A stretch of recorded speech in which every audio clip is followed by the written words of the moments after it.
Wayne National Forest, Ohio's only national forest. It's nestled into the Appalachian foothills down here in the southern part of the state. 244,000 acres. So as far as national forests go, it's just a little guy.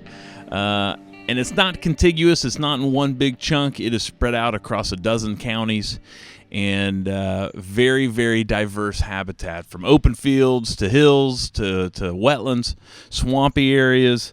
It's got it all. It's got a little bit of everything, and it's been pretty interesting reading the comments over the last couple weeks. A lot of interesting perspectives for sure, but an overarching similar perspective of what's happening. So if you're sleeping under a rock and you've missed this, I guess it's pretty obvious that this story is being extremely suppressed, so you wouldn't have to live under a rock to miss this. I think most people are missing this story. In fact, almost everyone I've talked to hasn't heard of this until I've asked them about it. But just to catch you up, 2,794 acres of the Wayne are in jeopardy. 40,000 acres have been deemed suitable across the entire national forest by the BLM for oil and gas extraction. And that's exactly what they did in 2017. They leased 1,300 acres in long-term leases to a guy out of Albuquerque, New Mexico, and they're fracking operations now. They're close to the Hocking River near Athens, and that's been going on for almost a decade now. No one really talks about it. We lost 1,300 acres a decade ago. We're getting ready to lose almost 3,000 more. There's a public comment period open by the BLM. You go to their website. I have a link in the description. You just click the link, go to their website, leave a little comment of your opinion. And that's it. That's all we can do. That's our only actionable item, other than call our congressman, call your senator, and let them know how you feel. Really, this is the only actionable thing. And like I said, there's a link in the description again. If you haven't left a comment, please do so. That closes June 17th. Coming up.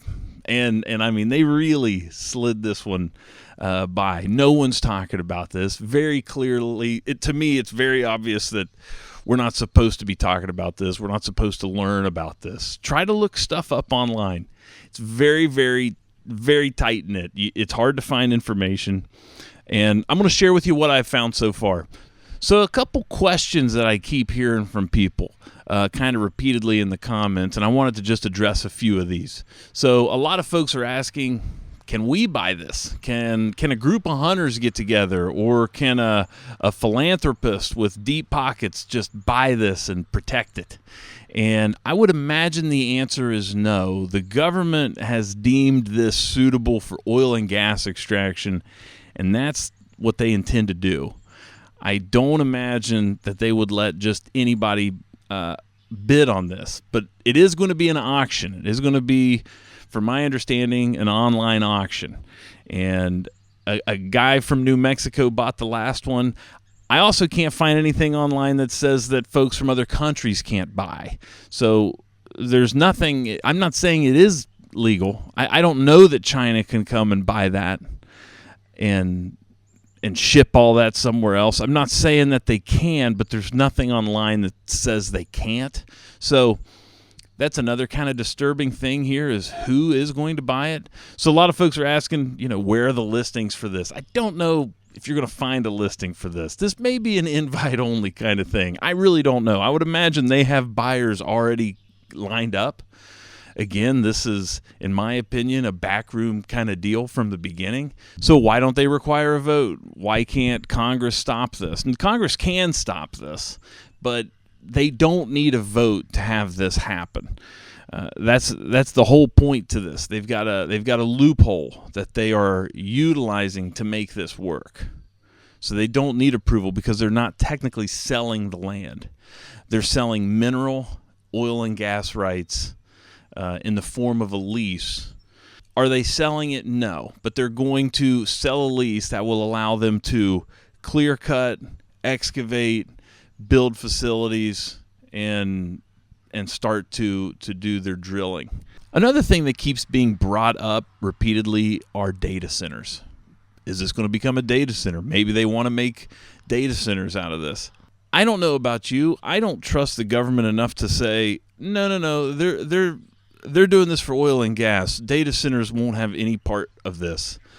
Because I looked up the parcels, and one thing I know about data centers is they require three things. They require a lot of land, it's got to be relatively flat, and it's got to be pretty close to water. These parcels are super close to the Ohio River. Very interesting. I'm not saying that they're going to make data centers, but if in 2 years they turned around and said, you know what, these are actually going to be data centers, who would be surprised? Who would genuinely be surprised? So I don't blame you for worried about that. I think that's a real possibility. But along those same lines, another thing I've seen in a handful of comments is trust the government. We should just sit back and just trust the government. If they want to sell leases for this, there's a reason. There's a plan for this. So what's everybody doing about it? Well, the news still isn't talking about it.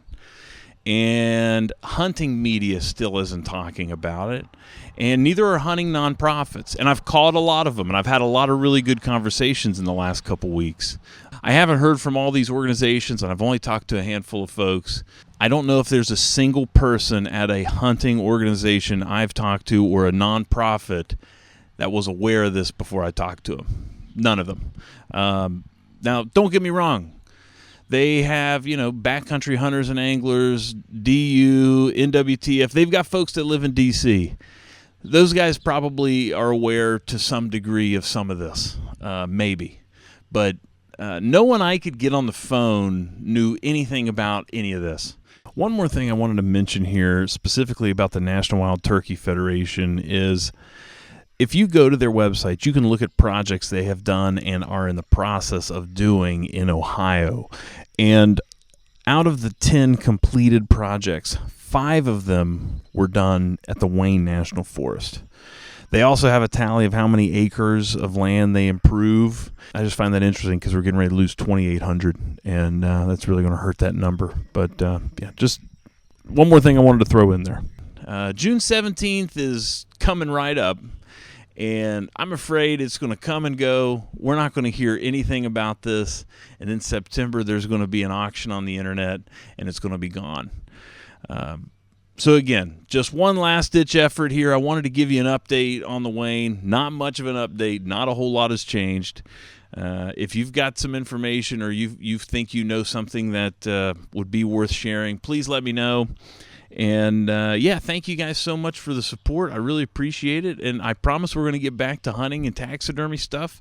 But this hits close to home, and I just can't sit idly by as this is happening. Thank you guys so much for watching. I really, really appreciate it. And I hope the audio's been okay. Neighbors are cutting hay. It's that time of year. And hopefully it didn't bleed through too bad. But if it did, I apologize. That's just where I'm at. Thank you guys so much again. Appreciate it. Cheers.